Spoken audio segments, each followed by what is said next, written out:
دماغ کا گناہ کیا ہوتا ہے کہ ذہن میں کوئی خیال آیا برا اور اس خیال کو ہی آگے سوچنا شروع کر دیا. اگر وہ غیر محرم کا خیال ہے تو یہ دماغ کا زنا ہے، سوچ کا زنا ہے، اور اس میں نوجوان بچے اور بچیاں زیادہ ملوث ہوتے ہیں. شاید وہ اس کو گناہ ہی نہیں سمجھتے کیونکہ وہ سمجھتے ہیں دوسرا تو کوئی پاس ہے نہیں. اس کو فینٹیسی کہتے ہیں. فینٹیسی کے گناہ سے دماغ پر ڈائریکٹ ظلمت آتی ہے. دیکھیں نا بھئی، آپ نے غیر محرم کو کسی نے دیکھا تو وہ تو 15 سیکنڈ کے لیے چلی گئی، لیکن فینٹیسی تو آدھا گھنٹہ، پونا گھنٹہ، 1 گھنٹہ خیال چل رہا ہے. جتنی دیر غیر محرم کا پروسیس چل رہا ہے دماغ میں، اتنی دیر دل کے اوپر ظلمت آ رہی ہے. تصوف کے میدان میں فینٹیسی سب سے بڑا گناہ ہے جو دل کو سیاہ کرتا ہے.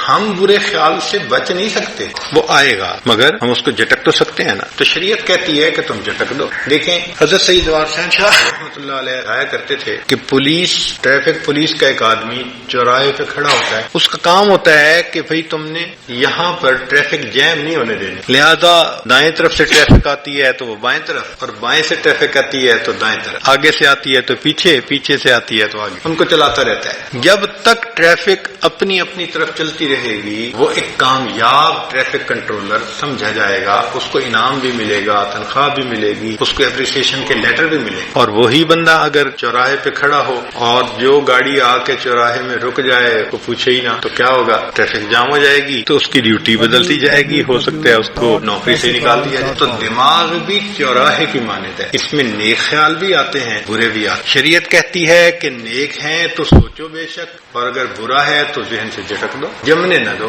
تو ایک اصول کی بات یاد رکھیں، برا خیال ذہن میں آنا برا نہیں ہے. برا خیال ذہن میں آنا برا نہیں ہے، برے خیال کو دل میں لانا اور دل میں جمانا یہ برا ہے. بات سمجھ گئے؟ احیاناً خیال آ جائے کوئی بھی برا نہیں ہے، وہ اس کو جھٹک دو، کیونکہ خیال کا آنا بس میں نہیں ہے. ہمارے ہر طرح کے خیال آتے ہیں، اور یہ بھی اللہ کی قدرت ہے اور اللہ کی نعمت ہے خیالات کا آنا. اچھا سوچیں، آپ کو بیوی نے کہا جی کہ مجھے افطاری کا سامان بنانا ہے، تو آپ ذرا بازار سے فلاں فلاں چیزیں لے آئیں.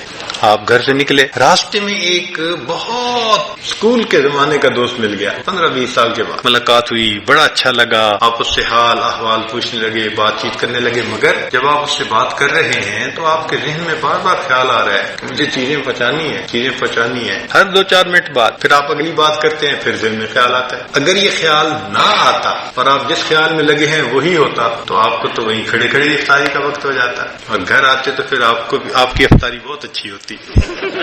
تو یہ اللہ کی رحمت ہے کہ ہم کسی کام میں مصروف ہو جاتے ہیں مگر ہٹ ہٹ کے خیال آتا رہتا ہے. آپ نے ایئرپورٹ پہ جانا ہے، آپ کو دیر ہو رہی ہے، ہم کہتے ہیں اچھا جی میں اب بات کو مکمل کرتا ہوں، مجھے ذرا جانا ہے. تو یہ تو اللہ کی رحمت ہے، بار بار خیال کا آنا. تو ریپیٹیشن ہونا خیال کا یہ فطرت ہے انسان. تو خیال آئیں گے، اچھے بھی آئیں گے، برے بھی آئیں گے، مگر اتنا ہوتا ہے کہ سالک کو برے زیادہ آتے ہیں، اچھے تھوڑے آتے ہیں. اور جب انسان سالک اپنے آپ پر محنت کر لیتا ہے تو پھر ایک ایسا وقت آتا ہے کہ اچھے خیال آتے ہیں، برا خیال آتا ہی نہیں، خیال ہی نہیں آتا. ایسی سوچ پاک ہو جاتی ہے، محنت کرنی پڑتی ہے.